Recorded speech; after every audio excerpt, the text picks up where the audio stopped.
네, 안녕하세요. 미국 주식 멘탈 케어하기 멘탈이 전부다입니다. 네, 오늘은 시장이 초반부터 눈치를 살피는 보합세로 시작을 했는데 장 막판에 3대 지수가 모두 동시에 하락을 하면서 1% 정도 하락으로 마무리를 했습니다. 오늘 떨어진 이유에 대해서는 벌써부터 뉴스 사이트마다 이런저런 얘기들 하고 있는데, 일단 가장 많이 나오고 있는 얘기는 코로나의 3차 웨이브로 인한 유럽에서 몇몇 국가들이 봉쇄 조치, 그러니까 우리나라로 치면 사회적 거리두기를 더 연장한다는 소식에 따라서 하락했다는 얘기도 있고요. 오늘 하원에서 파월과 자넷 옐런에 대한 청문회가 있었는데 여기서 특별한 얘기가 너무 하나도 안 나와서 급락했다는 얘기도 있고, 또 오늘 채권 수익률이 급락을 했는데 이게 또 반대로 너무 급락을 해서 하락을 했다는 소리도 있고, 다 끼워 맞추기에 불과하지만 어쨌든 이런저런 얘기들이 나오고 있습니다.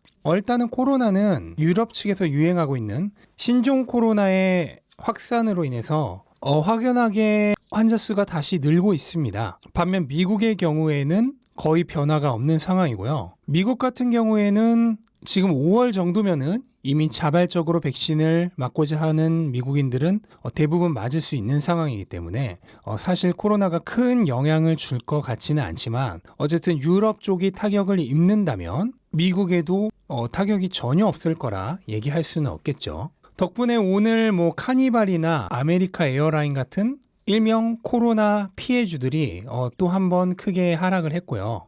덕분에 유가도 오늘 급락을 했습니다. 근데 이거 유가도 원래 그동안 유가 상승으로 인해서 인플레이션 위험이 더 커진다, 그로 인해 채권 수익률이 더 커진다 하면서 시장이 악재로 범인으로 지목했던 애들 중 하나인데, 그 최고의 범인 유가와 채권 수익률 두 개 모두 빠졌는데 정작 시장은 하락을 했습니다. 일단은 코로나 위협이 더 강해지는 게 어쨌든 시장에는 악재다라는 그런 이유를 대고는 있어요. 그런데 기술주 나스닥에게는 오히려 그 상황이 더 좋은 거 아닌가요? 그동안 그 반대의 이유 때문에 계속 하락을 했잖아요.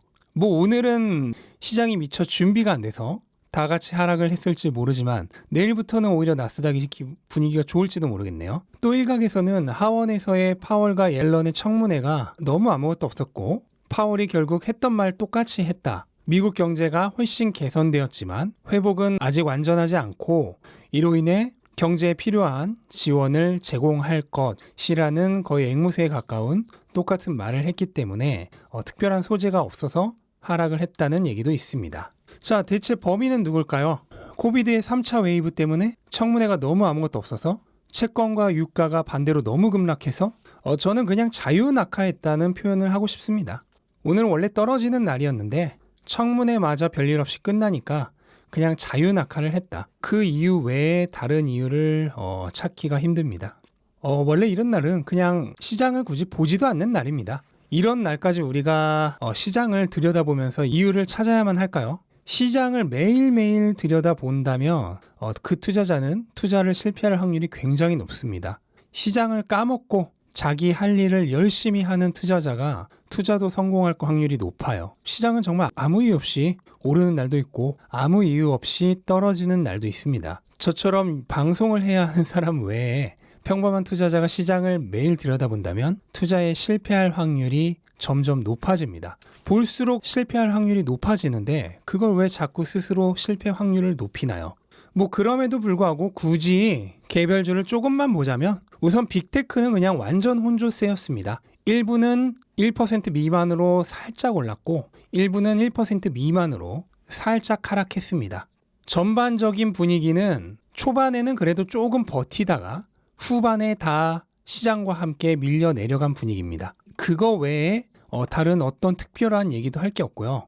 이렇게 시장의 흐름과 완전히 똑같이 움직인 날은 어떻게 보면은 개별 주식들에게도 다 호재라고 볼 수 있겠죠. 왜냐하면 시장의 움직임과 별 다를 바 없는 행동을 했다는 것 자체가 그 기업에는 무슨 특별한 악재가 없다는 뜻이 됩니다. 테슬라를 마지막으로 조금만 보면요. 오늘 테슬라는 굉장히 좋은 날입니다. 왜냐하면 갭을 완벽하게 메꿨습니다. 저는 이렇게 갭을 완벽하게 메꾸고 시장에 비해서 특별히 더 하락도 하지 않은 날은 정말 최고라고 생각을 합니다. 개인적으로는 여기서 뭐 또 시장이 또 붕괴하는 무슨 사건만 벌어지지 않는다면 향후 흐름은 나쁘지 않을 것으로 추측을 하고 있습니다. 특히나 갭을 메꾼 거는 정말 기분 좋은 일이에요. 특히나 갭을 메꾸고 시장 대비 별로 하락하지 않은 건 정말 좋은 일이에요. 그리고 중국 개발자 포럼에 가 있던 일론 머스크가 요즘 열일을 하고 있습니다. 중국 국영 텔레비전과의 인터뷰에서 또 한 번 중국을 위해 립 서비스를 했고요. 중국이 미래에 위대해질 것이고 중국이 세계 최대 경제 강국과 미래의 번창을 향해 나아가고 있다고 확신한다는 아주 희망적인 립 서비스를 했고, 또 중국은 앞으로도 우리의 가장 큰 시장이 될 것이다 라면서 우리 고객님들을 위해서 열심히 립 서비스를 했습니다. 네, 뭐 오늘은 더 할 얘기도 없습니다. 그냥 이 정도로 마무리를 하겠고요. 자, 다시 한번 말씀드립니다. 시장을 매일 들여다볼수록 실패 확률은 높아집니다. 시장은 오르기도 하고 내리기도 합니다. 그리고 정말 아무 이유 없는 날도 많습니다. 의미 없는 것에 너무 의미 부여하지 마시고 별일 없는 날은 그냥 별일 없었구나 하는 사실에 오히려 감사하면서 하루를 보내면 되겠습니다. 네, 오늘은 이만 마치겠습니다. 영상 도움이 되셨다면 구독과 좋아요 부탁드리고 즐거운 하루 되시기 바랍니다. 감사합니다.